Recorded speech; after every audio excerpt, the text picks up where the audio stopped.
So lanthanoids are 14 in number, 14 elements, which followed by lanthanum.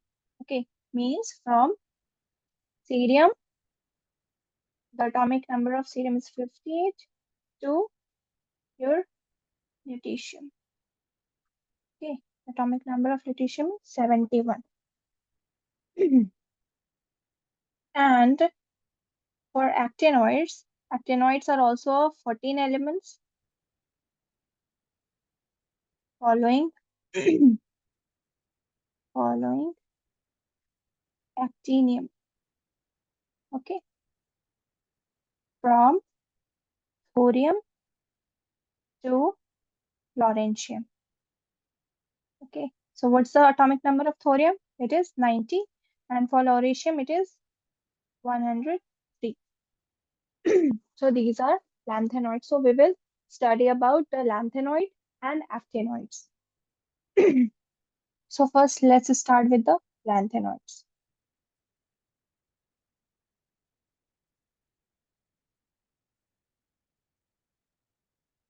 Okay. So what I said is the elements in which the additional electrons enters in n minus f orbitals, right? So these are called inner transition elements. And the valence shell or electronic configuration of these elements can be represented by n minus 2 f from 0 to 14, n minus 1 into d 0 to 1 ns2, right? So this is the general electronic configuration of your inner transition elements. Now, 4f inner transition metals are known as lanthanoids, okay, because they come immediately after lanthanum, and 5f inner transition metals are known as actinoids. Why? Why actinoids? Because they come immediately after actinium. Okay, so remember that 4f inner transition metals are known as lanthanides and 5f inner transition metals are known as actinoids. Now let's see. First, we will talk about the lanthanoids. So let's see the electronic configuration of all the elements of lanthanoids. So basically, there are 14 elements. Okay. Now see, tell me, is the lanthanum and actinium are F block elements? See, because in lanthanum and actinium, we know that it is a D block elements. Why? Because last orbital enters into D subshell, right? But lanthanum and actinium, they have chemical properties which are similar to F block elements. Remember that lanthanum and actinium, their chemical properties are similar to F block elements, but they are D block elements because last orbital enters into the D subshell. Okay, so this is the electronic configuration of lanthanoids. Now see, for lanthanum, see, here it is not, see, xenon 6s2 5d1, right? So the last orbital, it enters into the D subshell, right? So it is a D block element. Now let's see for cerium, atomic number of cerium is 58. So the atomic electronic configuration will be xenon 4f1, 6s2, and 5d1. Okay, so this is the element name. It's a symbol, it's atomic number, and it's the electronic configuration, right? And it's the electronic configuration of +3 oxidation state. Okay, and this is the radius in ppm of lanthanum 3 plus. Okay, of 3 plus oxidation states. So just remember all the electronic configuration. Just practice how you will write down the electronic configuration of these elements.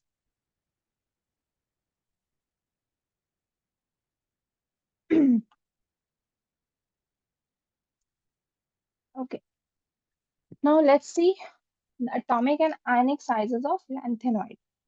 Okay, so in general characteristics of lanthanoids, we will first discuss the atomic and ionic sizes of these. Okay, now see, As the atomic number increases, what happens? Each succeeding element contains one more electron, right? One more electron in the 4f orbital and one proton also in the nucleus. So the 4f electrons are ineffective in screening the outermost electrons from the nucleus, which cause imperfect shielding, right? So due to imperfect shielding, as a result, there is a gradual increase in the nucleus attraction, right, for the outer electrons. So consequently, gradual decrease in size will occur. And this is known as lanthanoid contraction. Okay, so what I said is atomic size and ionic size, it gradual decreases. Yeah, you will observe the gradual decrease in atomic size from lanthanoid, lanthanum to lutetium. Okay, why? Due to lanthanoid contraction.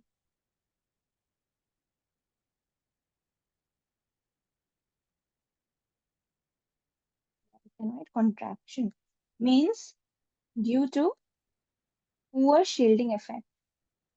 Due to poor shielding effect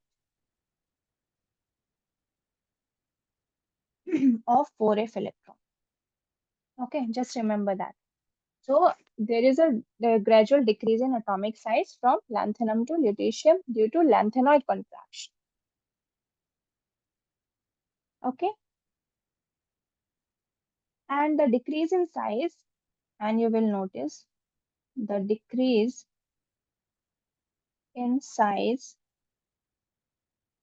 of +3 state is not very gradual. It is not very gradual. Okay. Now let's see what are the consequences of lanthanoid contraction. So first consequences is there is a close resemblance between 4D and 5D transition series. Okay. So due to lanthanoid contraction, due to poor shielding effect of 4f electron, there is a close resemblance between 4D and 5D transition series. Okay. And ionization energy of 5D transition series is higher than that of 3D and 4D transition series. Just remember that ionization in energy of 5D transition series is higher than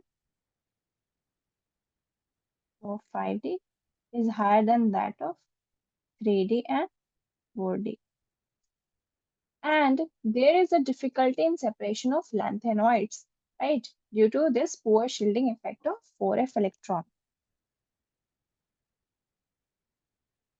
So these are the consequences of lanthanoid contraction.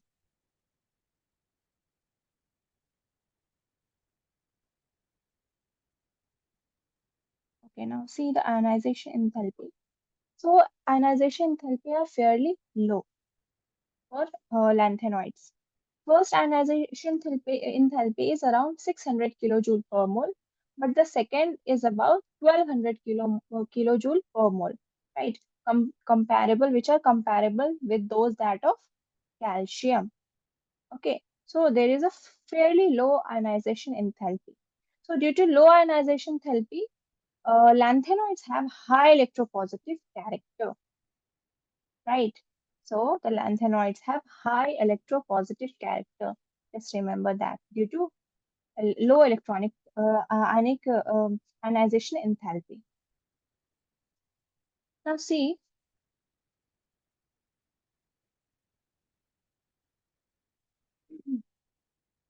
let's see the basic character. So due to lanthanoid contraction, see the basic character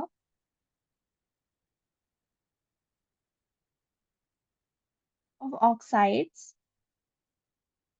and hydroxides decreases. Decreases from LaOH whole thrice to lutetium hydroxide. Just remember that. So due to lanthanoid contraction, the basic character of oxides and hydroxides decreases from lanthanum to lutetium hydroxide. Okay.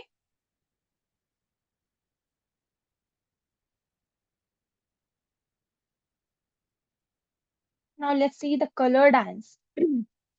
Colored ions, which are again very important. So many of the lanthanoids ions are colored, right? In both solid and in solution. Why? Due to the FF transition. Due to the FF transition, since they have partially filled f orbitals, right? So due to partially filled f orbitals, they show FF transition. And due to this, the lanthanoids ions are colored in both and in solution. And the absorption band are quite narrow, right? So probably because of the excitation with F level. So the absorption bands are quite narrow. Now see the lanthanum plus 3 and lutetium plus 3 ions do not show any color due to vacant and fully filled d orbitals. So it's important. Okay. Lanthanum plus 3 and lutetium. When you write down the electronic configuration of these two, you will found that there is a vacant orbital and fully filled f orbitals in these two. So they don't show any color. Okay. Now let's see the magnetic properties of lanthanoids. Okay. So generally, lanthanoids are generally a paramagnetic in nature, right? Why? Due to unpaired electrons in f orbital. Remember that when we talk about the magnetic properties of lanthanoids, so generally they are paramagnetic in nature. Why? Because of unpaired electrons in f orbital. Okay. Now see the lanthanoid ions other than F0 type, which is lanthanum and cerium plus 3, and the F14, which are fully filled, right? Which are lutetium and yttrium, right? So these are fully filled and these are vacant orbital. So they all except these all are paramagnetic, right? So the paramagnetic magnetism rises to the maximum neodymium. Okay, the paramagnetism nature of lanthanoids it rises to the maximum in neodymium. Neodymium atomic number is 60. Lanthanoids have very high magnetic susceptibility, right, due to their large numbers of unpaired f electrons. Okay, okay, just let's talk about the oxidation state of lanthanoids. So basically, lanthanoids most stable oxidation state of lanthanoids is plus 3. Okay, okay, so plus 3 oxidation state in lanthanum, GD, and lutetium are especially stable. Why? Because empty half filled and completely filled F subshell respectively. And when we talk about cerium and when we talk about terbium, this is terbium, it shows plus 4 oxidation state. Okay, so in plus 4 oxidation, C plus when we write down the electronic configuration of C plus 4, so it will give you 4F0, vacant orbital. And for TB4 plus, it also 4, this is partly half filled. Okay, just half, it will give you half filled 4F orbital. So occasionally, plus 2 and plus 4 ions in solution or in solid compounds are also obtained, right? So basically, lanthanoids can show plus 3 oxidation state, variety of oxidation states like plus 3, plus 4, plus 2, right? But most stable oxidation state is plus 3, okay? And this irregularity arises mainly from the extra stability of empty, half-filled or filled F subshell. Okay, so we have already discussed that the most stable oxidation state of lanthanoids is +3. So hence the ions in +2 oxidation state tend to change +3 state by loss of electron. Okay, so it will lose electron and it will change its oxidation state from +3 to +2, right, as reducing agents. Whereas those in +4 oxidation states tend to changes to +3 state by gain of electron, acting as a good oxidizing agent in aqueous solution. Okay, so some oxidate because we know that +3 oxidation is most stable oxidation state of lanthanoids. So if some ions are in +2 oxidation state, so it will try to achieve a +3 oxidation state, right, by losing its one electron, right, and by acting it as a reducing agent. So, and if some ion is in +4 oxidation state, so it will try to gain one electron and achieve a stable electronic configuration, oxidation state, right? It's +3. So it can either oxidize or reduced to achieve a stable oxidation state, which is +3 in case of lanthanoid. Okay, now let's see some other properties of lanthanoids. So, lanthanoids are silvery white soft metals, okay, which can tarnish in air rapidly, and its hardness increases with increasing atomic number. Okay, so when we go from left to right in a okay, so what happens? The hardness increases. Okay, when the atomic number increases, the hardness of this lanthanoids also increases. And samarium being steel hard, and samarium is being steel hard. Samarium is Sm with the atomic number 62. Okay, and uh, these are a good conductor of heat and electricity also. Lanthanoids are good conductor of heat and electricity. And see, promethium. Promethium is a radioactive element, radioactive lanthanoid.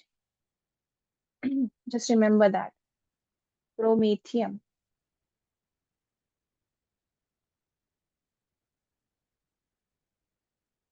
Okay, its atomic number is 61. So it is a radioactive element. Okay, now let's see the chemical properties of lanthanoids.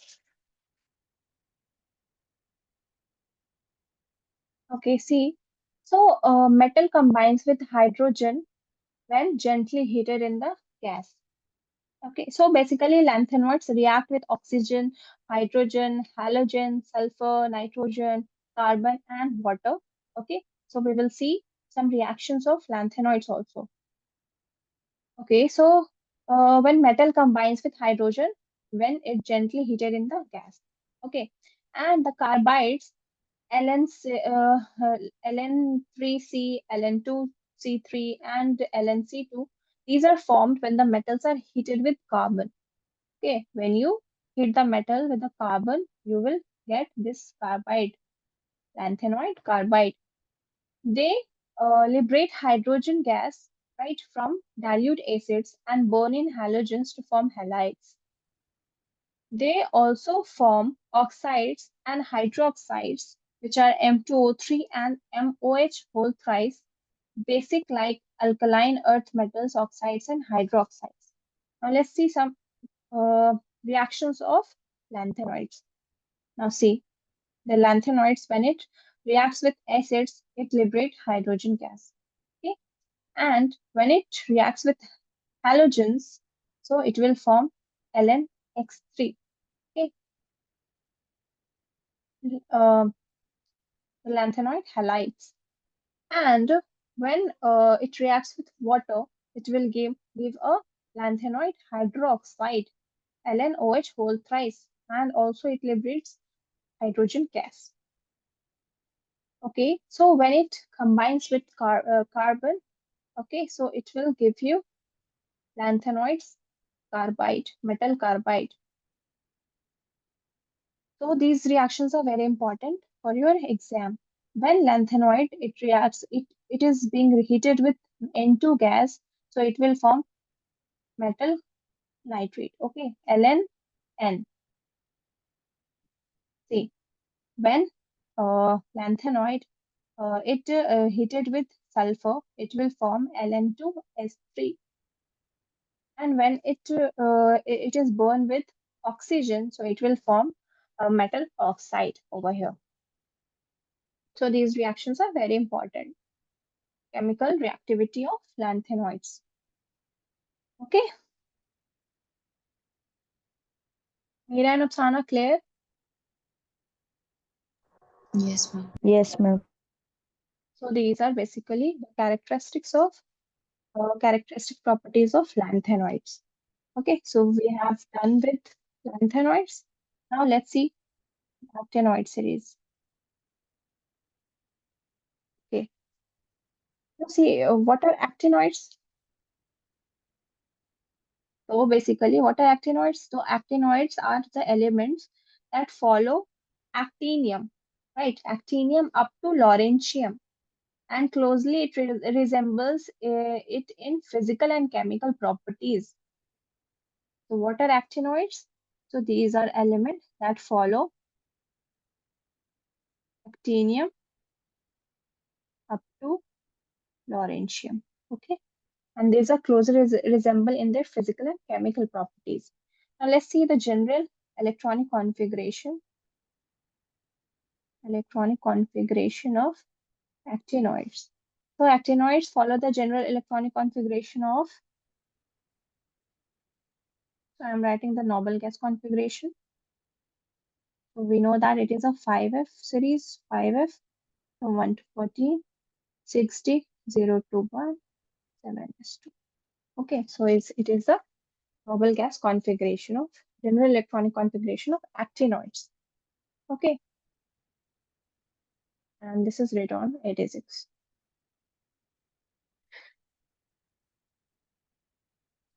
Okay, so all isotopes are radioactive. So in actinoids, all isotopes are radioactive with only thorium-232, uranium-235, uranium-238, and Pu-244. Okay, so they are having a long half-lives. All isotopes are radioactive, but these are the only element which have long half-lives. Okay, now only thorium and uranium occur naturally. So only these two occur naturally, thorium and uranium. Okay, thorium is atomic number is 90, and for uranium it is 20. But both are more abundant in Earth's crust than tin. The others must be made by nuclear process, right? But the others actinoid elements are made by nuclear processes, nuclear fusion. Yeah. And in the actinoid series also, the most stable oxidation state is +3. Okay, just remember that. So the most dominant oxidation state of actinoids is +3. Actinoids also exhibit an oxidation state of +4, right? But some actinoids such as uranium, neptunium, plutonium, they also exhibit higher oxidation state, which is +6. Okay, so just remember that. Uranium, neptunium, and plutonium. They also exhibit oxidation state of +6. The actinoids show actinide contraction, just like that of lanthanoid contraction. Okay, so the due to poor shielding effect of nuclear charge of 5f electrons. So due to poor shielding effect of 5f electrons, these actinoids show actinoid contraction. Okay, and we all know that all the actinoids are radioactive, and actinoids are radioactive in nature. Okay, now let's see the actinoid contraction. The size of atoms or M3 plus ions, it decreases regularly along actinoid series. Okay, so when we talk about actinoids, the size, it decreases.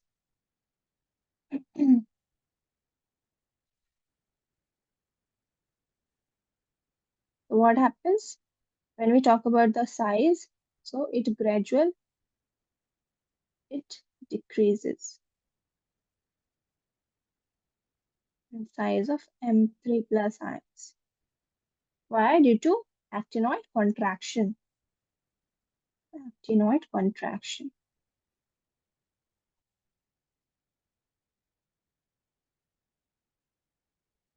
Means due to poor shielding effect of 5f electron.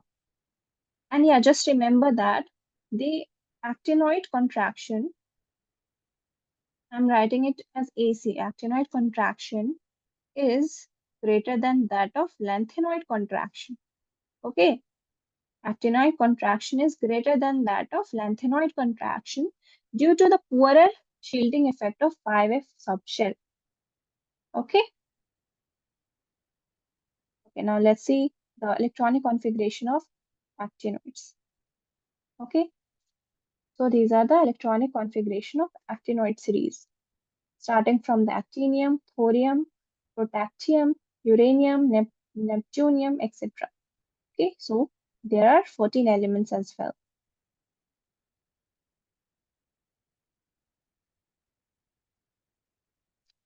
Now here comes the magnetic properties. So it also shows the paramagnetic behavior. Okay, so the actinoid shows paramagnetic behavior, and their magnetic properties are more complex than that of lanthanoids. Okay, magnetic properties are more complex than that of lanthanoids because they are radioactive elements. Actinoids are radioactive elements. And let's talk about the melting point and boiling point.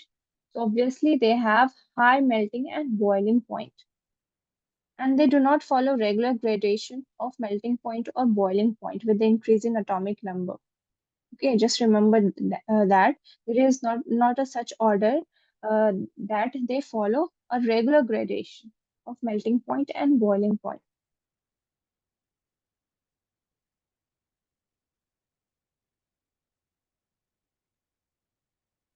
And yeah, let's talk about the oxidation state also. Oxidation state. So the greater range of oxidation state is present. Why? Due to the lower energy difference between 7s60 and 5f subshell. Right. So in actinoids oxidation state, we see the greater range of oxidation state. Right. Why? Due to lower energy. There is a lower energy difference between 7s60 and 5f subshell. Yeah. So in general, all actinoids show +3 oxidation state except deuterium. Okay.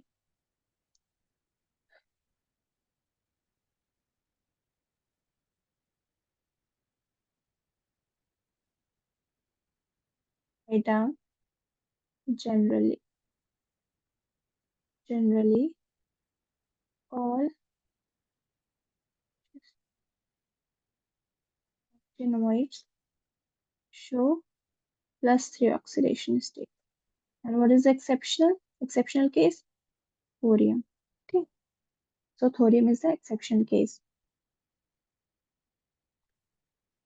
Thorium shows +4 oxidation state, right? Due to a stable 5f and inert configuration, right?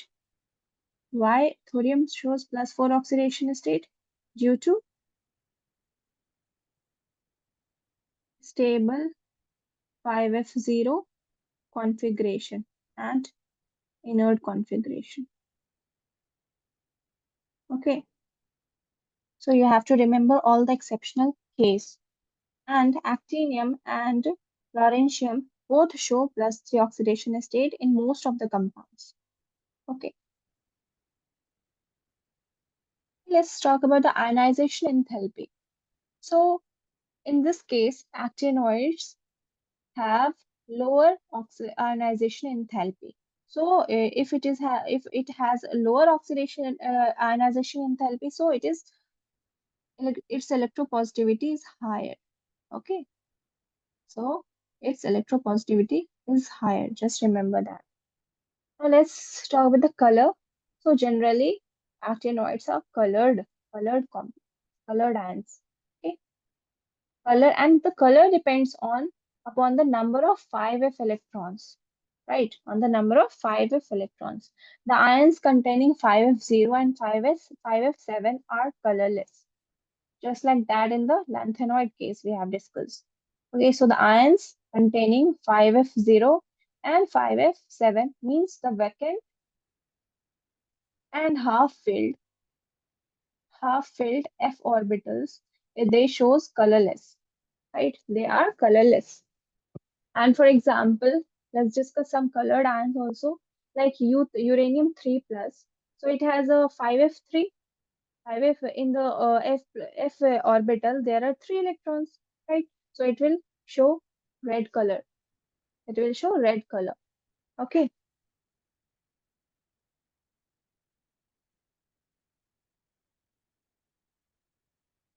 Okay, that's all for the actinoids and lanthanoids.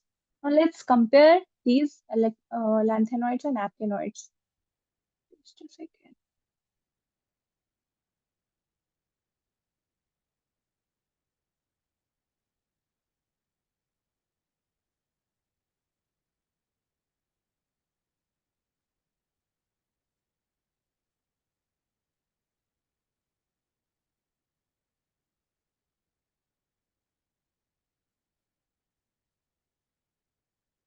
Comparison between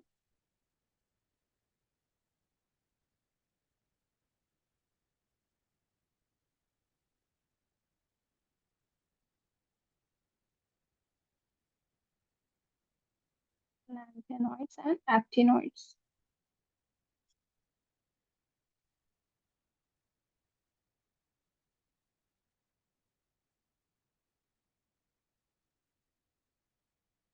Okay,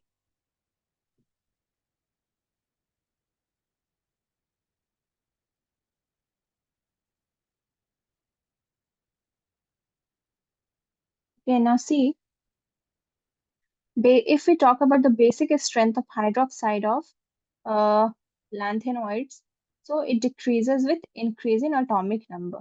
Okay, so the basic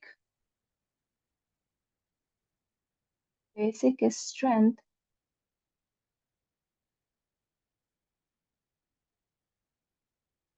of hydroxides of lanthanoids, it decreases with increase in atomic number.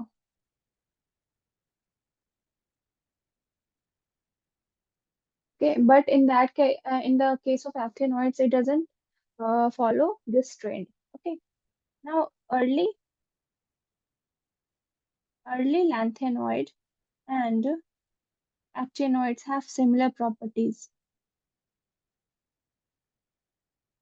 It has similar properties, and lanthanoids and actinoids both have both have effects on the size and properties on the size and properties of succeeding elements.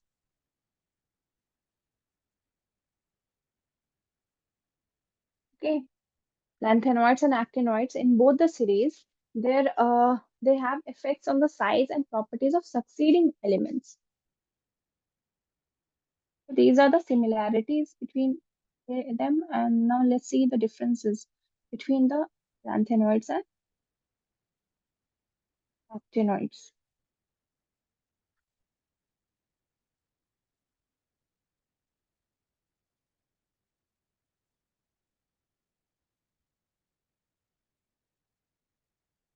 Okay, so first write down the electronic configuration of lanthanoids. So it will be 6s2,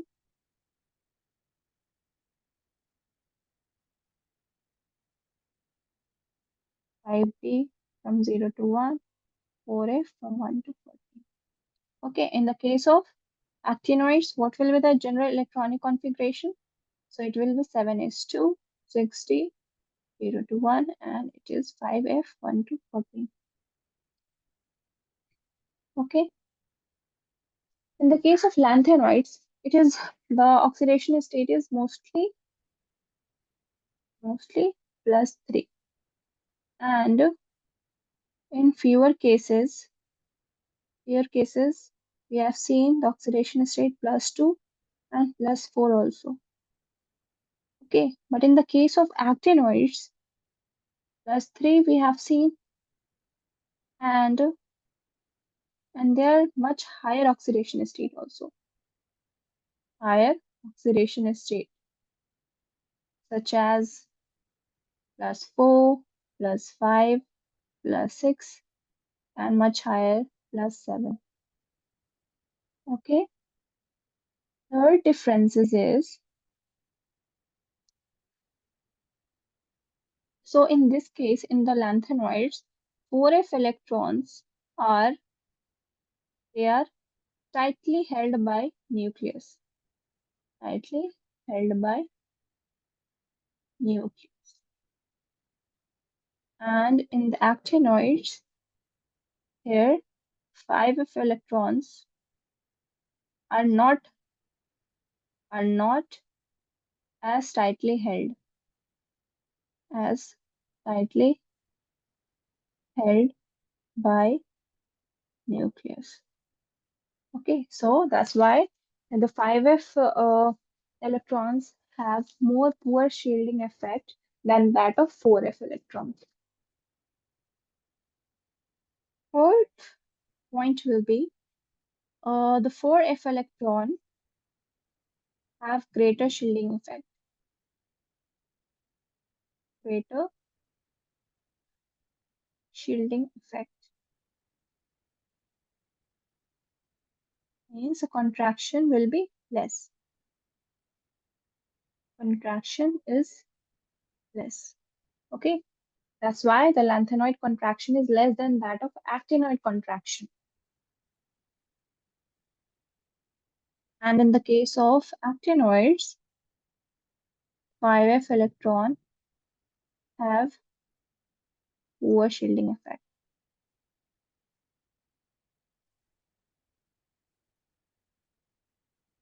Means in this case the actinoid contraction is more. Okay, so lanthanoids has lower tendency to form complex, but actinoids have higher tendency to form complex. Higher tendency. Okay, next difference is they don't form oxoanion. Okay, lanthanoids don't form oxoanion, but actinoids form oxoanion. Okay, and yeah, one more point: lanthanoids only only promethium, right?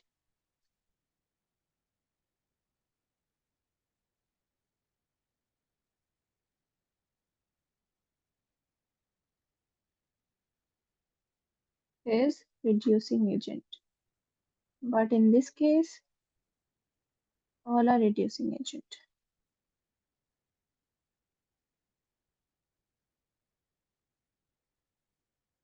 Yeah, the lanthanoids is less basic in nature,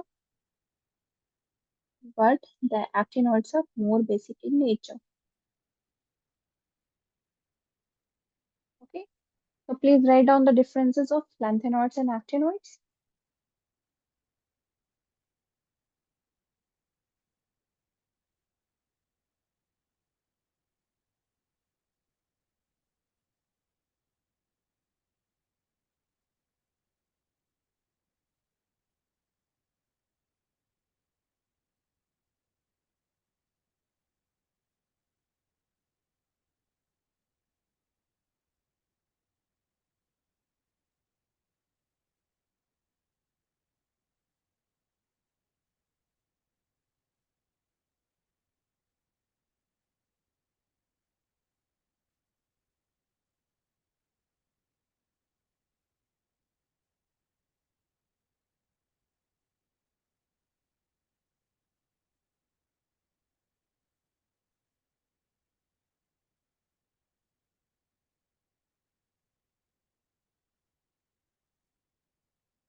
Once written, please update me.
Written?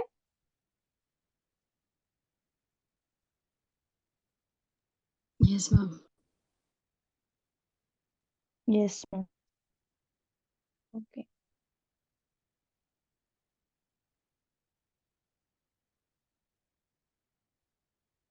Okay, now let's see the uses of lanthanoids. What are the uses of lanthanoids and actinoids?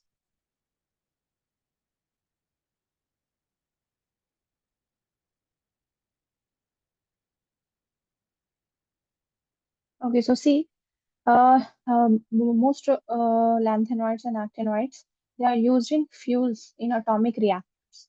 Okay, like for example, uranium and your plutonium, right? So they are used as fuels in atomic reactors.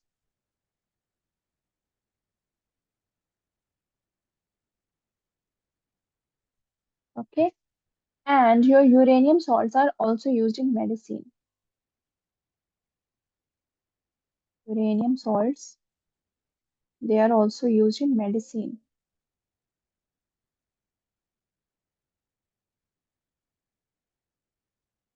which is helpful in the treatment of cancer. Treatment of cancer. Yeah. And other uses of lanthanoids and actinoids are, yeah, they are used in, see, the lanthanoids are useful in the form of their alloys, in the form of their alloys and compounds.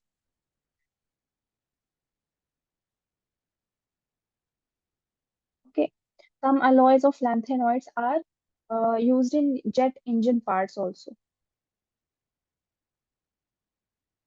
And the mixed oxides of lanthanoids are used as a catalyst in petroleum cracking. Okay, so they sometimes they use the lanthanoids for a catalyst also. Mixed oxides of lanthanoids.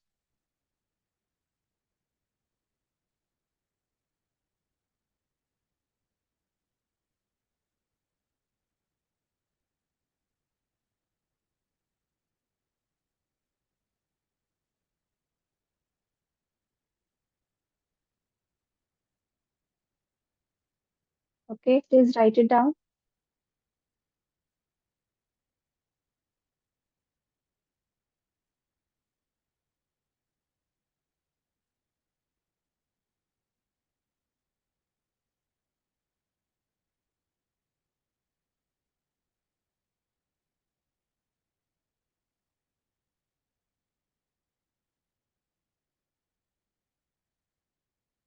Yeah, some lanthanoids like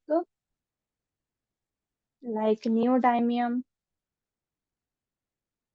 and samarium. Neodymium and samarium, they are crucially used,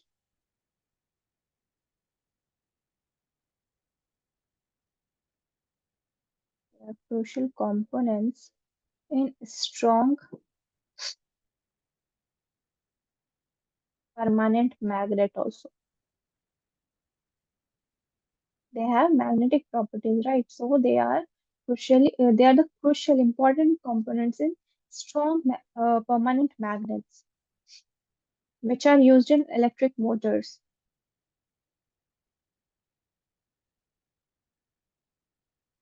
wind turbines, and hard drives.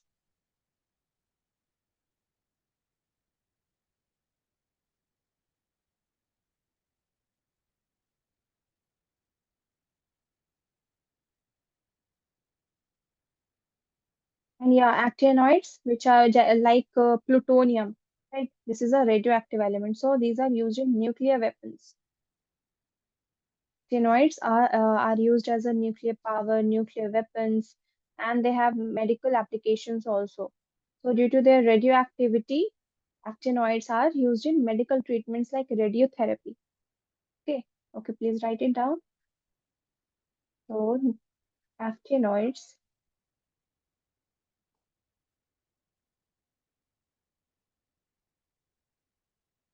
particularly plutonium,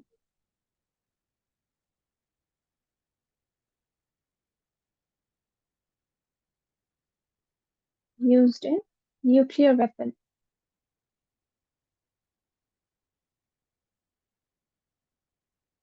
And due to their radioactivity, they are actinoids are used in medical treatments like radiotherapy.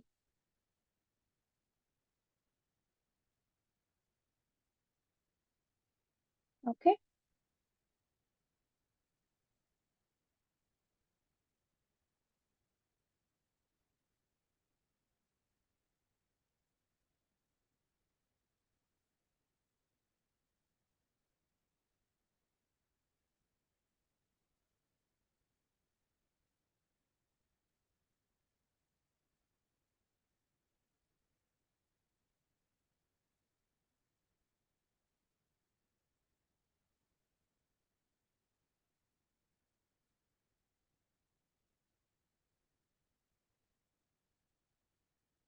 written.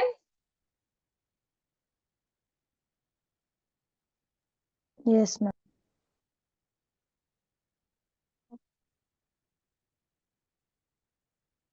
Okay, now let's do some important questions, previous year questions of this chapter. Okay, okay, so write down the first question. The lanthanoid ion that would show color is. Okay, so there are four options: gadolinium 3 plus, samarium 3 plus, lanthanum 3 plus, and lutetium 3 plus. Okay, so tell me which ion will show color. We know that the color of lanthanoid depends on the number of unpaired electrons. Okay, so first write down the electronic configuration of these four and just tell me the number of unpaired electrons in these four.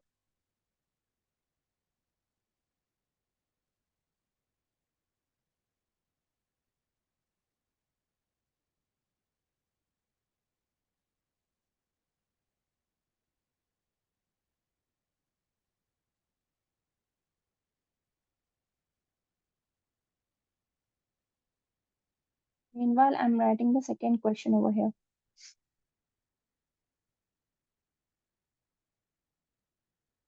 Potassium dichromate salt.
And which will be the correct option?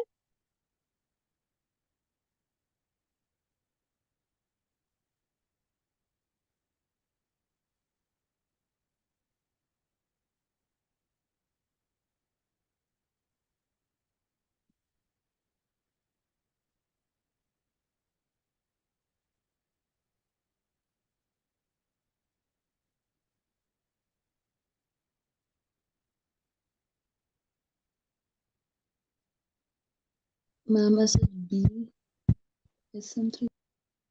Yes, good. Okay, so we know that the color of lanthanoid depends on the number of unpaired electrons. Okay, so first write down the configuration of these. So it will have 4f7 electrons. Okay,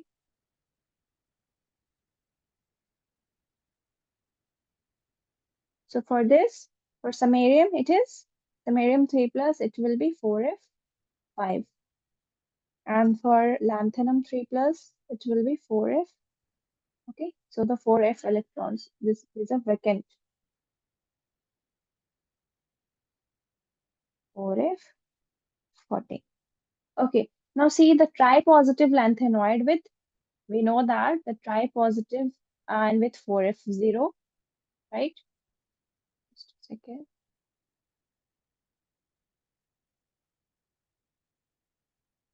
Okay, so the tri-positive lanthanoid with f0, f7, and f14 means the vacant one, the half-filled one, and the fully filled one, they will not show any color, right? Because of vacant f orbital, half filled stability, and fully occupied state respectively.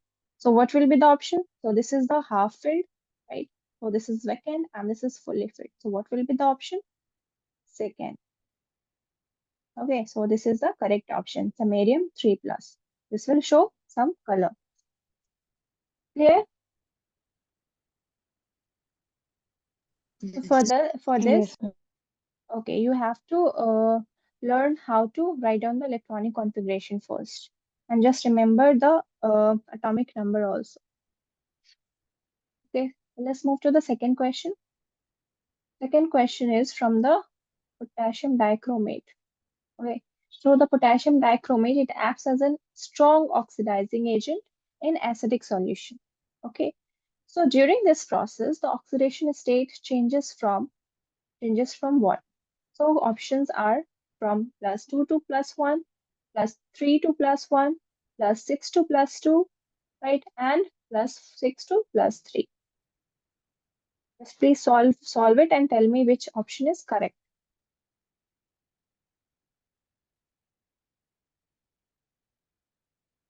We have discussed it in the yesterday's class, potassium dichromate.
And then the second question. First, write down the chemical reaction, balanced chemical reaction of dichromate ion in acidic medium. Okay, so what will be the balanced chemical equation of dichromate ion? Cr2O7 2 minus. Okay, and in acidic medium, it will give you 2Cr3 plus 7H2. Okay, so as you can see here, from the above balanced chemical equation, it is clear that the change in oxidation state of chromium, see the oxidation state of chromium changes from plus 6, where the oxidation is plus 6, and to plus 3. Okay, so the oxidation state of chromium is converted into plus 6 to plus 3. So what will be the correct option?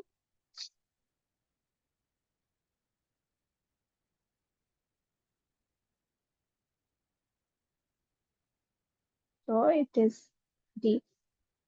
Okay, so the option D is correct. Oxidation during this process, what happens? The oxidation state of chromium, it changes from plus 6 to plus 3. Here, Meera and Upsana? Yes, ma'am. Okay. Okay, let's see the next question. So in this question, which one among the following are good oxidizing agents? Okay, Sm2 plus, Ce2 plus, Ce4 plus, and Tb4 plus. Okay, you will give me the answer. Which one will be the correct option? First, write down the electronic configuration of all the ions.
And बच्चों,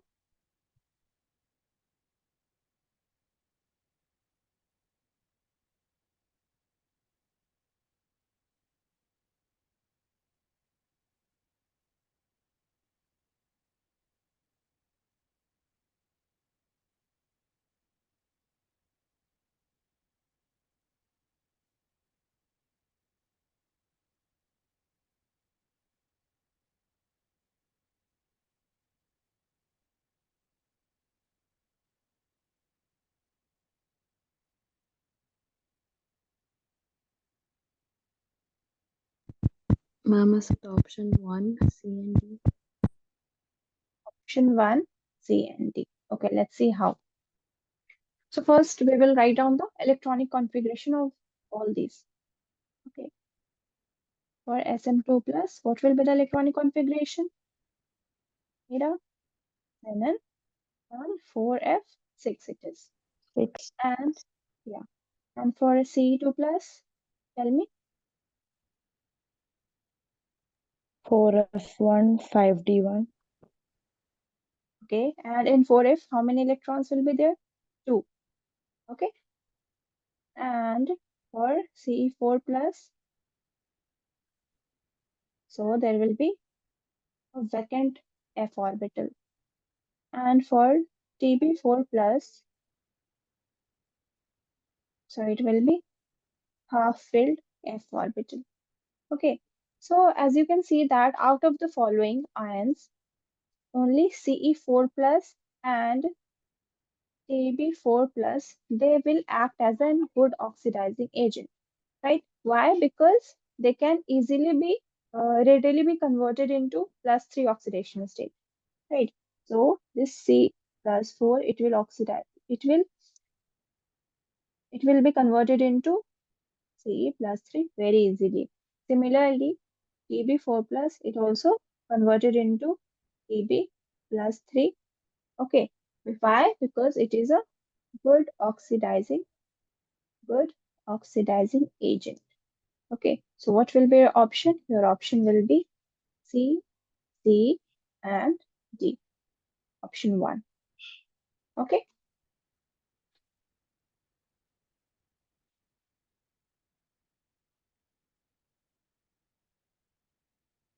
Let's see the next question.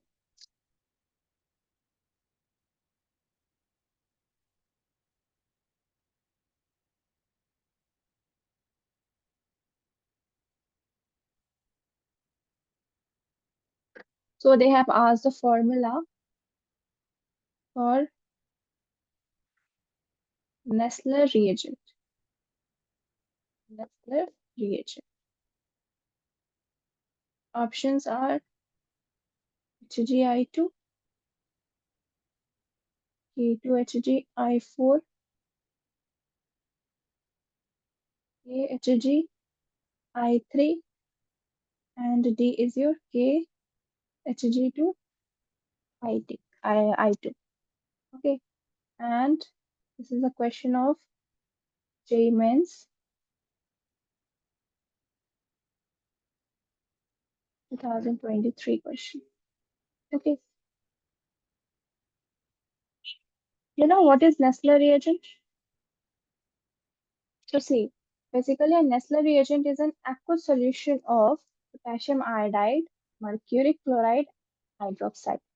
Okay, so it's basically a Nessler's reagent molecular formula is K2HgI4. Okay, molecular formula of Nessler's reagent, just remember that it is K2HgI4. So your option B is correct. And basically, a Nessler reagent, it is used as confirmatory test, confirmatory test for ammonium ion.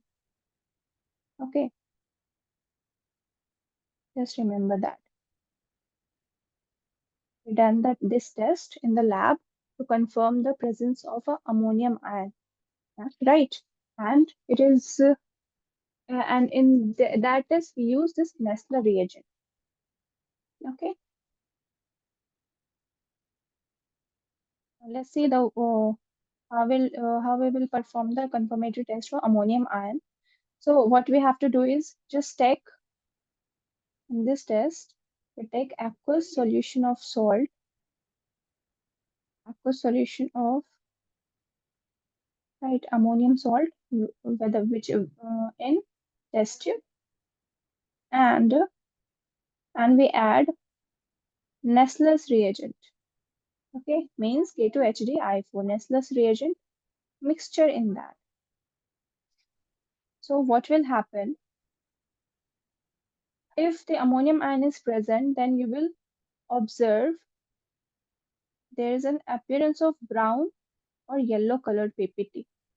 Brown or sometimes you will see the yellow colored PPT, right? So the appearance of brown or yellow colored PPT confirms the presence of ammonium ion. Okay, now let's see the reaction.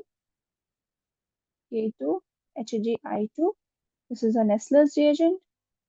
When you take a ammonium salt NH4Cl, right, in a basic medium, pH potassium hydroxide. So what will happen? A complex is formed NH2, HgO, Hgi. Right, so this is basically a precipitate over here, which is a brown color, which is in brown color, brown PPT. Plus, you will get a byproduct A, Ki, KCl plus TH2. Okay, so this is the reaction which are involved in the confirmatory test for ammonium ion using Nessler's reagent. Okay, so just remember the formula of Nessler's reagent. Sometimes the examiner can ask the direct question over here. Okay, just like that. Okay, please write it down.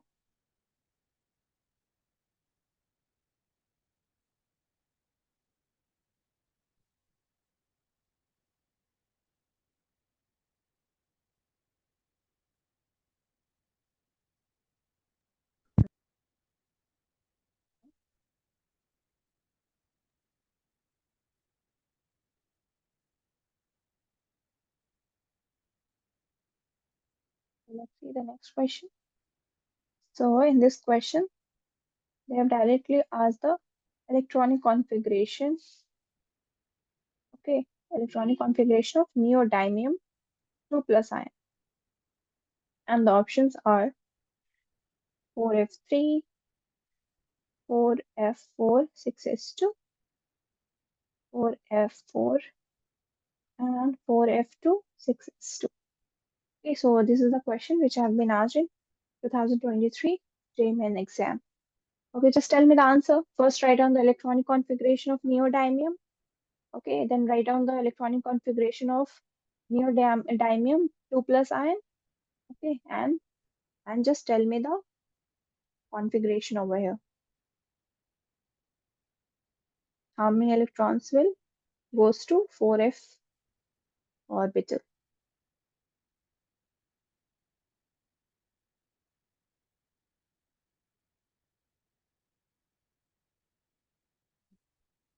Option C, 4F4.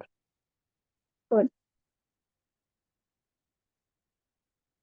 So option C is your correct option. Let's see how. First, we will write the electronic configuration. Okay. So we know that neodymium has the atomic number 60. Okay. So write down the noble gas configuration. Xenon is 54, 4f, first 6s2 and 4f. You will say 4. Okay. Now in plus 2 state, oxidation state, what will happen? So from here, these two electrons will lose and you will get 4f4 and 6s0. Okay, so your option C is correct.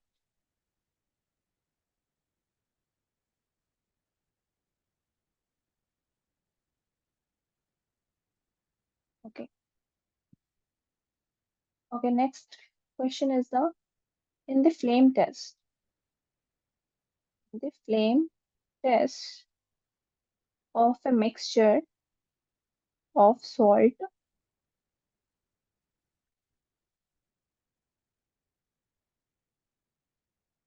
Have you performed this test in your lab in school? Flame test? Copper, strontium, barium. Have you performed? No, ma'am. Flame test we don't perform. Okay. Okay, I will discuss it. So in the flame test of a mixture of salt, a green flame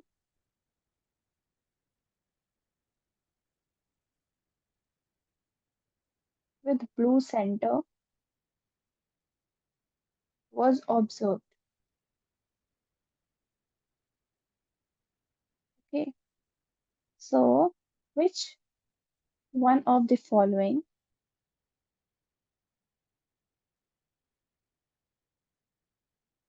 cations may be present. May be present. So your options are copper 2 plus, option B is your strontium 2 plus, barium 2 plus, or option D, calcium 2 plus. Okay,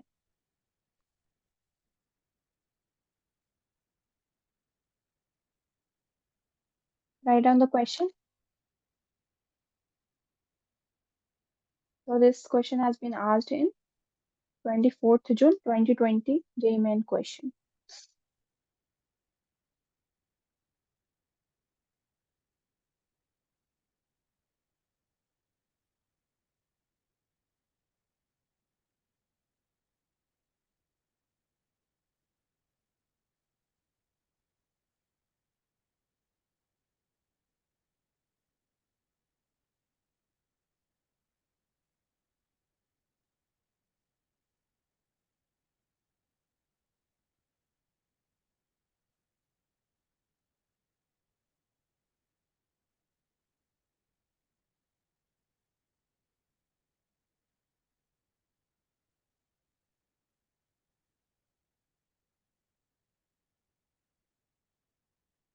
Written the question. So see, flame test is basically, so in this is in class 12 syllabus, right? So the flame test is, it is a method which are used to identify metal ions based on the characteristics color. Okay, so there are some characteristics of different ions which shows a distinct color. Okay, so these are used to identify a metal ions based on their characteristic color. Okay, so when you put that salt on a Bunsen burner, so it will show some specific color. So by that color, you can identify that metal ion, which metal ion is present in that compound. Okay, so we will see what will happen. So in this question, it has been mentioned that in the flame test of a mixture of salt, a green flame with blue center was observed. So basically, the cation which may be present in it is copper. So it is a specific color of copper ion, right? So copper it basically shows green color. Okay, and some other common flame colors are like, see, for a sodium. Okay, for sodium it show yellow color, yellow flame color. For barium it shows, and barium also shows green color, right? But it doesn't show a green color with blue center. With blue center, it is a specific characteristics of copper only. Okay, copper 2 plus ion, it shows a blue color flame with a green color flame with a blue center, right?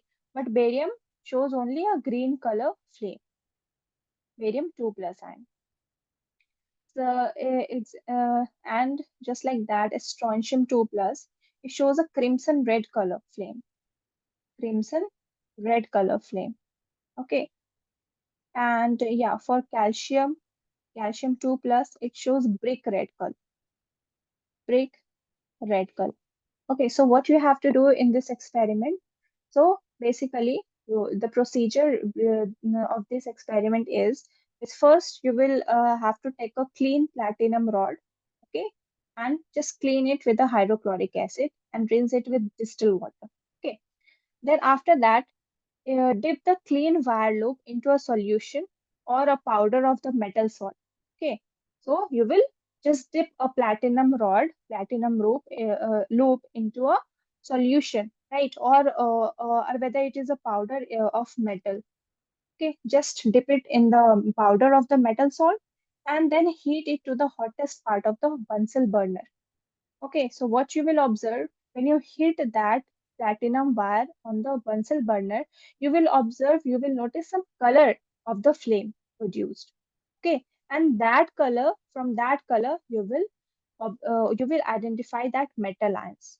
Okay, you have to just remember the specific color of these metal ions. Like for copper 2 plus, it shows green color with a blue center. Okay, and for sodium it shows yellow color. For barium it shows green color. For strontium, it shows crimson red color, and for calcium, it shows brick red color. Okay, just remember that. So what will be the answer of this question? So it will be option A, copper 2 plus. Clear? Is it clear or not? Yeah. Okay. Next question, write it down.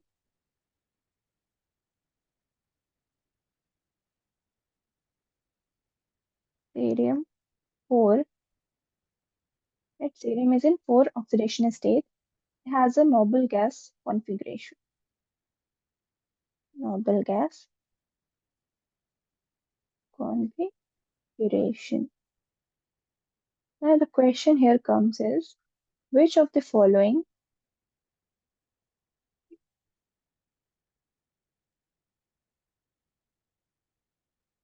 is correct statement about it?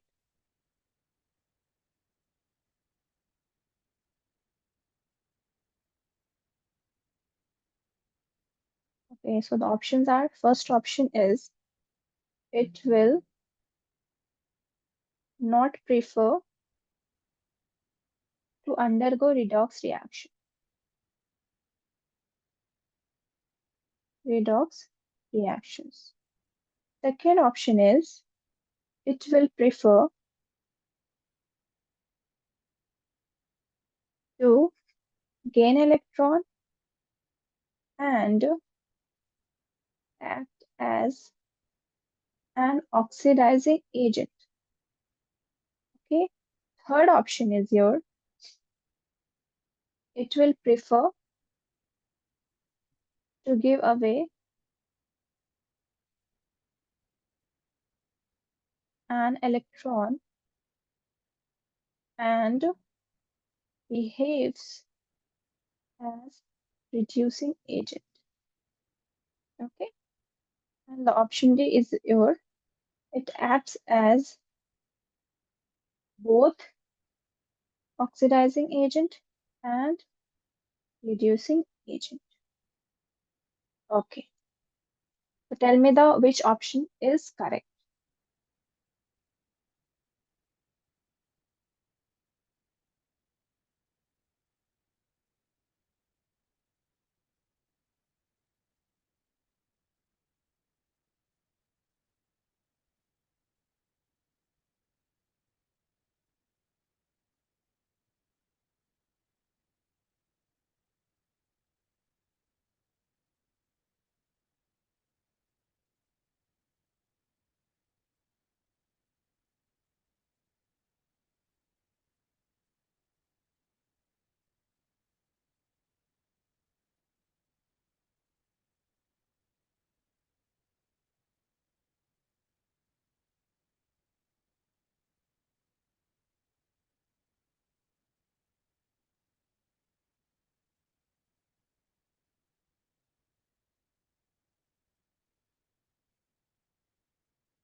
Ma'am, is it B?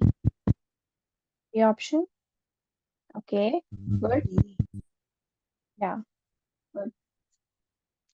Okay. Now we know that the cerium exists in two different oxidation states, right?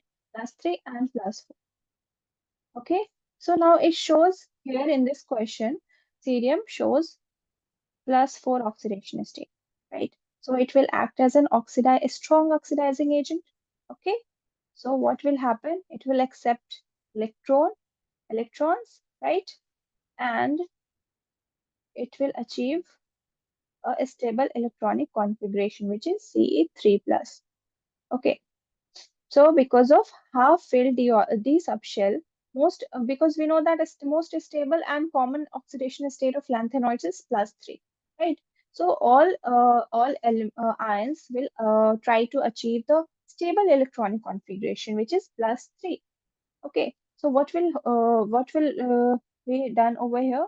Ce plus 4, it will convert into the Ce plus 3, because Ce plus 4, it acts as a strong oxidizing agent and it accepts electron, and it will convert into the Ce plus 3. Okay, so your option B will be the correct. It will prefer to gain electron and act as an oxidizing agent. Okay, good. So these type of questions, they can be asked in your JEE mains exam. Okay, and practice more questions, more previous year question based on this chapter. So meanwhile, so now we are going to start the new chapter, next chapter, which is your biomolecules. Biomolecules.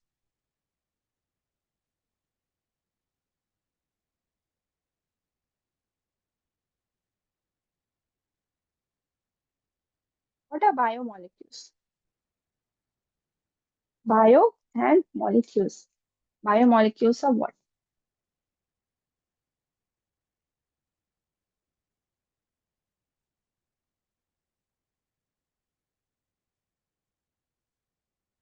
Okay, see.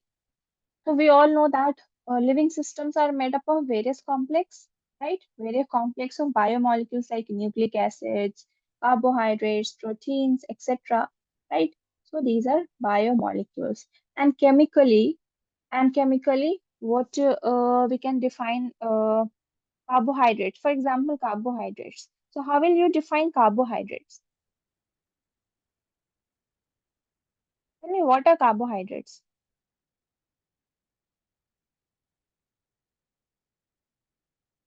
In biomolecules, we will study about the carbohydrates, different classification based on their hydrolysis, classification based on the reducing behavior, etc.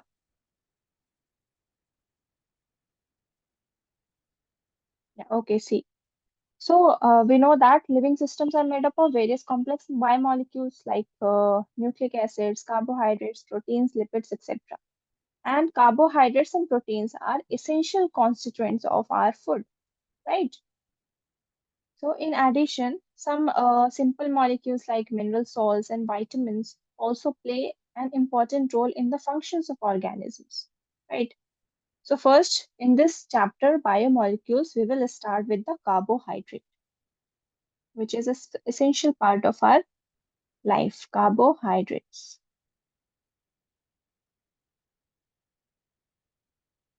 Yeah.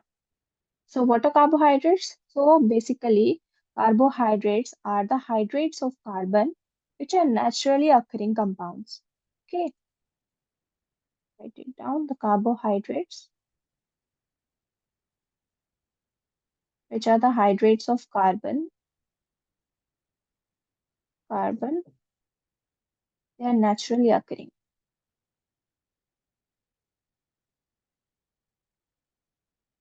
compounds.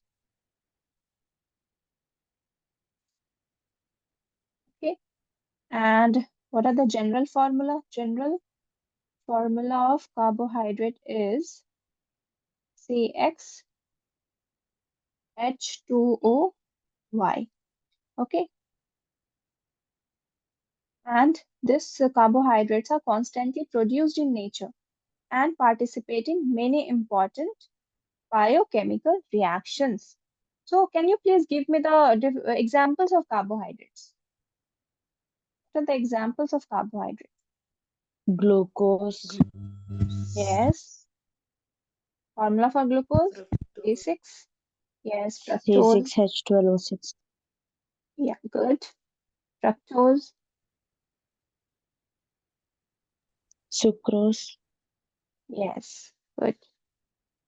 Fructose. Fructose is same formula C6H12O6. Sucrose and starch. Right. Cellulose and starch.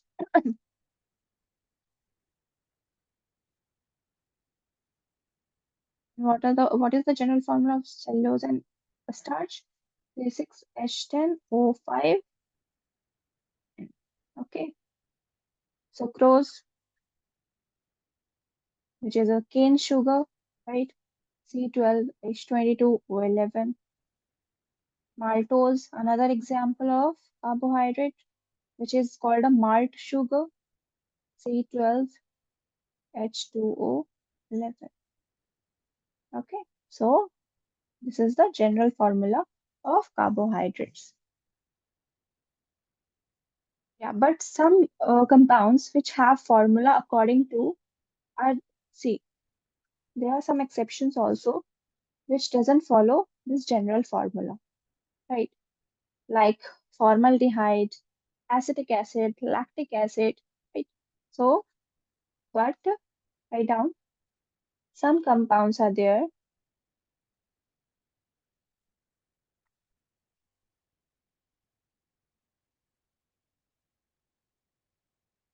which have formula according to this, right? Which have formula according to this, but they are not characterized as a carbohydrate. But some compounds which have according to CxH2O5, but they are not known as carbohydrates. Can you give me some examples? So some examples are like formaldehyde.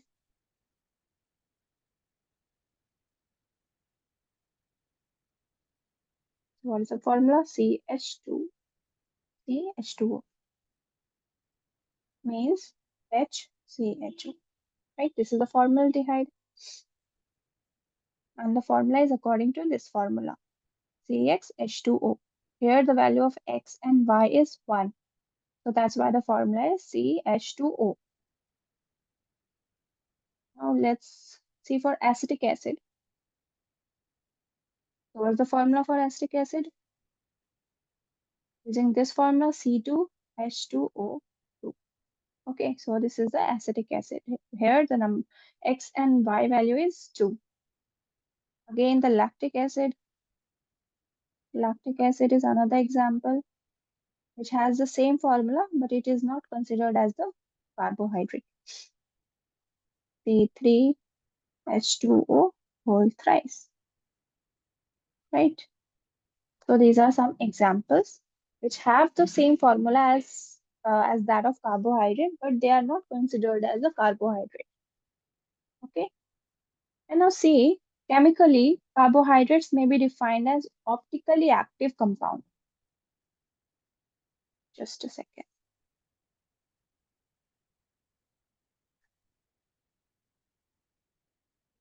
Chemically, carbohydrates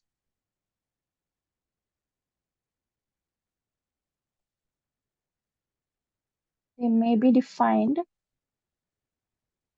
as optically active compound.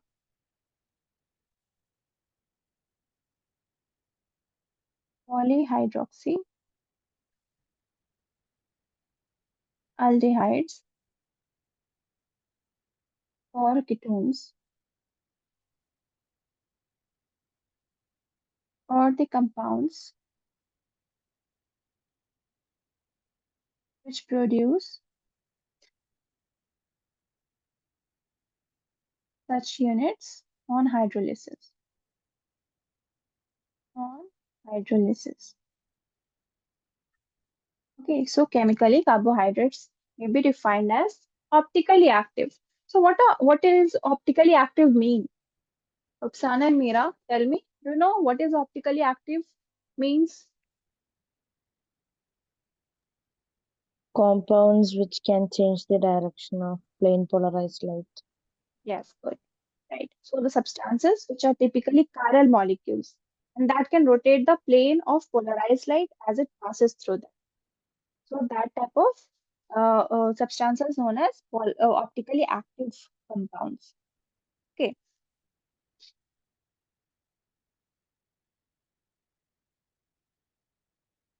And yeah, see, there are many compounds which shows chemical behavior of carbohydrates, but they do not confirm the general formula like that of carbohydrate. Okay, we will see the examples. So first write it down. There are many compounds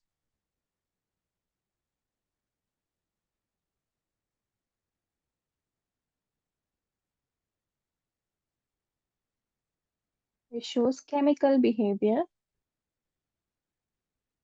of carbohydrate,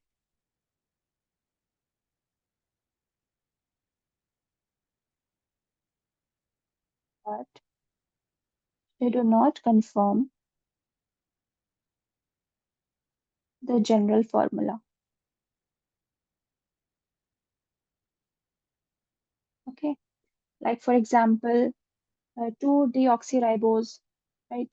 Example is 2-deoxyribose.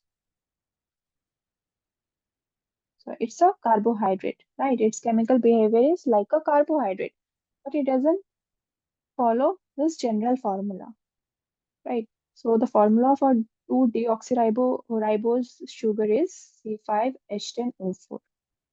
Okay, similarly, another example is your ramnose sugar. Okay, ramnose.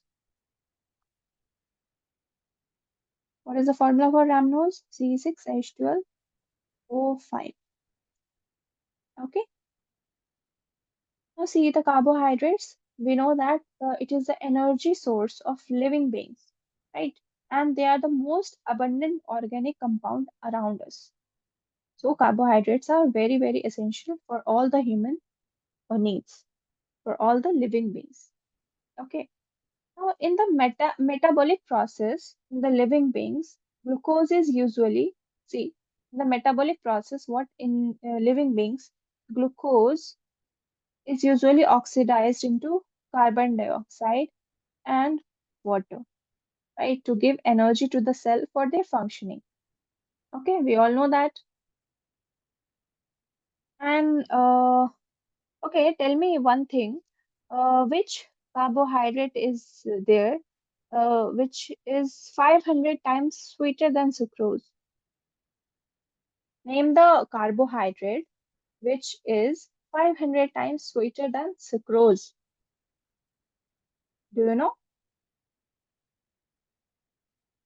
Sometimes they ask the direct question like which of the following is the sweetest sugar?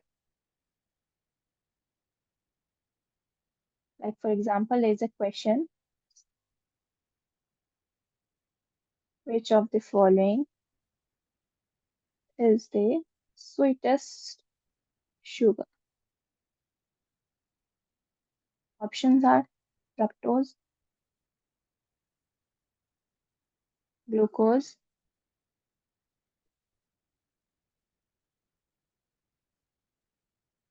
maltose, and saccharin. Okay, so see students, saccharin is see saccharin is the sweetest 500 times sweeter than the sucrose and all these. Okay,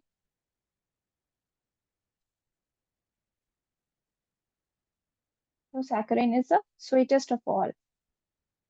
Just remember that.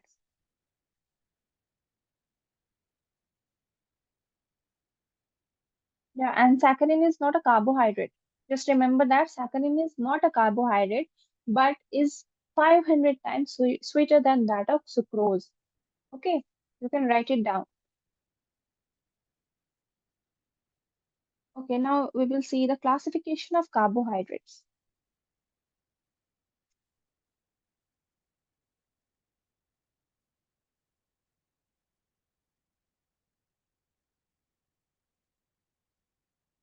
Classification of carbohydrates.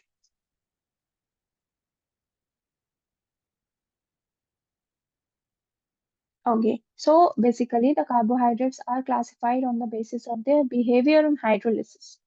Okay, so carbohydrates are divided into two categories. First it is divided into sugar and non-sugar. Okay, sugar means sweet in taste, crystalline, and soluble in water. Okay, and non-sugar means polysaccharides. Polysaccharides means tasteless. It is tasteless. It is amorphous solid. Amorphous solid means non-crystalline. Okay, and it is insoluble in water.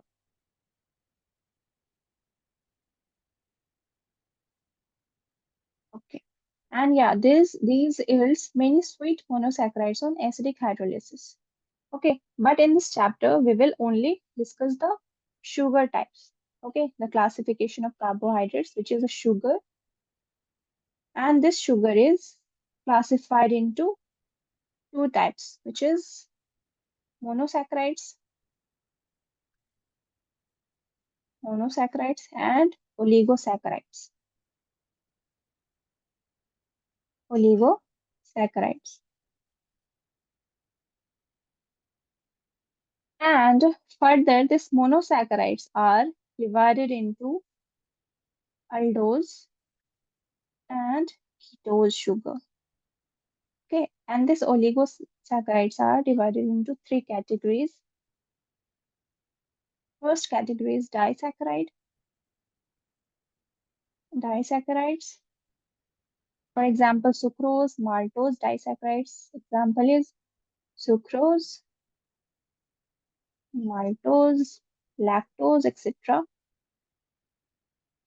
And your trisaccharide and your tetrasaccharide. Tetrasaccharide. Okay.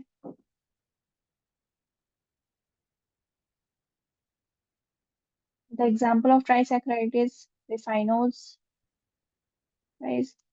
And tetrasaccharide is your tetrose, etc. Okay. So first we will discuss one by one the monosaccharides, disaccharides, and trisaccharides.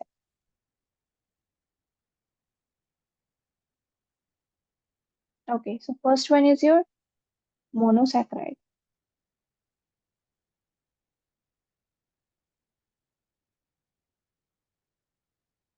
Okay. So what are monosaccharides? So basically, it is a simple sugar. Monosaccharides are simple sugar, and these cannot be hydrolyzed to simpler molecule because they are already simple molecule. Okay, so these are the sugars which cannot be hydrolyzed, can't be hydrolyzed, right? Because they are already simple sugars. And talking about the general formula of monosaccharide is CnH2nOn. Okay, just remember that the general formula of monosaccharide. And yeah, about 20 monosaccharides are known to exist in nature. Till 20 monosaccharides are known to exist in nature. And some examples are of monosaccharides are fructose, glucose, ribose, etc. Okay, now see, so there are two types of monosaccharides also. First one is aldose and the second one is your ketose. So let's discuss what is aldose and what is ketose. So see, if the CHO group is present in monosaccharide, right? So if CHO, which is aldehyde group, is present in monosaccharide, then it is known as aldose type. Okay. And when the ketone group, CO group, is present in monosaccharide, then it is known as ketose. Very simple. Okay.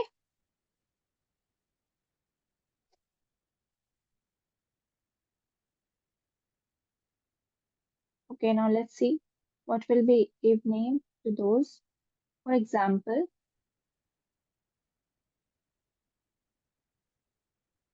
Okay, I'm writing the carbon atoms here. Carbon atoms, number of carbon atoms here. It's general term, and if aldehyde is present and if ketone is present. So what will we give name to those? So if the number of atoms is 3, so what will be the general term for this? Triose. Okay. And if the aldehyde group is present in triose, then what will be give name to it? Aldo triose. Okay. And what about ketones? If there is a ketone group in that monosaccharide which has a carbon atom 3, so what will we give name to that? So it will be keto triose. Okay. So similarly, just okay, if we take the carbon atom 5, so what will be the general term for 5? It is pentose sugar. Okay. And if there is an aldehyde group, then what will we give name to it? Aldo pentose. Okay. And what about if there is a ketone group? So we will give the name to ketopentose. Clear? Neera and Upsana, clear? Yes. Okay. So this is all about the monosaccharides. Okay, let's move to the second one, which is a oligosaccharide. The second type is your oligosaccharide.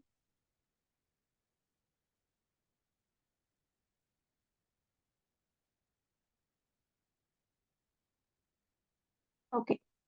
So what are oligosaccharides? So these are the sugars which yield 2 to 10 monosaccharides unit on hydrolysis. Okay. So oligosaccharides, these are the sugars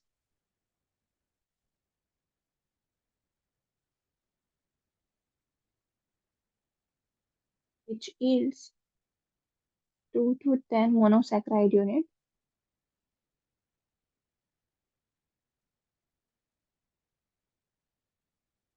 on hydrolysis.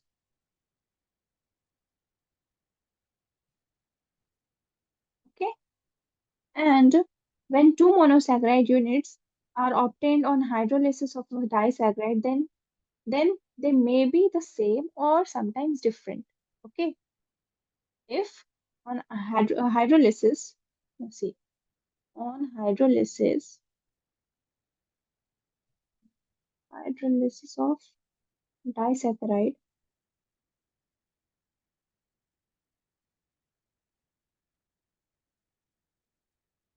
right? If two monosaccharide units we obtained, so what will happen? They may be the two monosaccharides, they may be similar or they may be different. Okay? For example, if sucrose on hydrolysis, it gives glucose plus fructose. Glucose plus fructose. Okay. So sucrose on hydrolysis, this is the sucrose, it is a disaccharide, right? So it is giving two monosaccharide unit which are different, which both are different from each other. One, you are getting a glucose over here, and the other one is your fructose.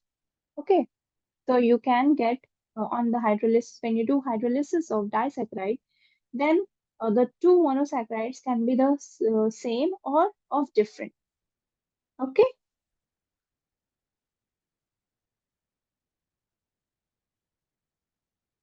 See, oligosaccharides. In oligosaccharides, there are three types, right? Like disaccharides, we will see the disaccharides. What are disaccharides? Okay, disaccharides. So di means two, right? So when two monosaccharide unit on hydrolysis, we will get, so it is known as disaccharide. Okay, so disaccharide is what? Two monosaccharide unit on hydrolysis, right? And those two monosaccharides can be may or may not the same.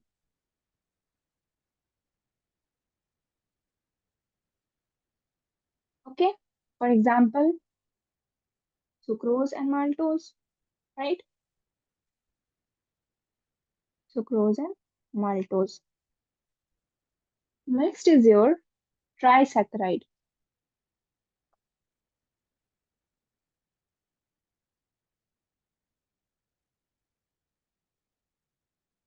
Okay. Similarly, tri means three. So the three monosaccharide unit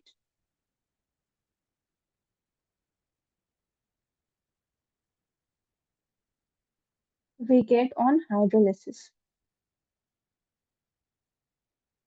Okay, so when on hydrolysis we get three monosaccharide unit, then it is a trisaccharide. Okay. Okay, now the next is your polysaccharide. Polysaccharide.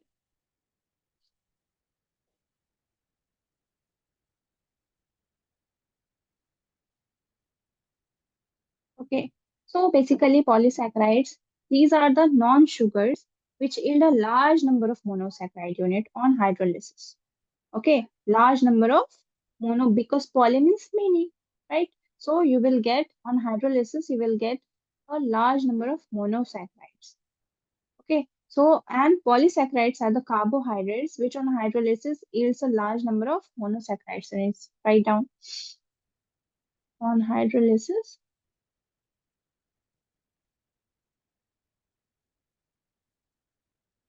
large number of saccharide unit you will get. Okay, because polysaccharides are non-sugars, right? So they are not sweet in taste. Okay, so hence they are called as non-sugars. And what is the general formula of polysaccharides? So the general formula of polysaccharide is C6H10O5 to the power n. Okay, and the example of polysaccharide is starch, cellulose, glycogen, etc. Okay, so these are the types of carbohydrates on the basis of hydrolysis. Okay, tomorrow we will discuss the classification on the basis of reducing behavior, which are reducing sugars or non-reducing sugars. Okay, class, is there any doubt till here? No, ma'am. No, ma'am. Okay, that's all for today. We will discuss tomorrow reducing and non-reducing sugar, and most probably we will complete the chapter and discuss most important questions.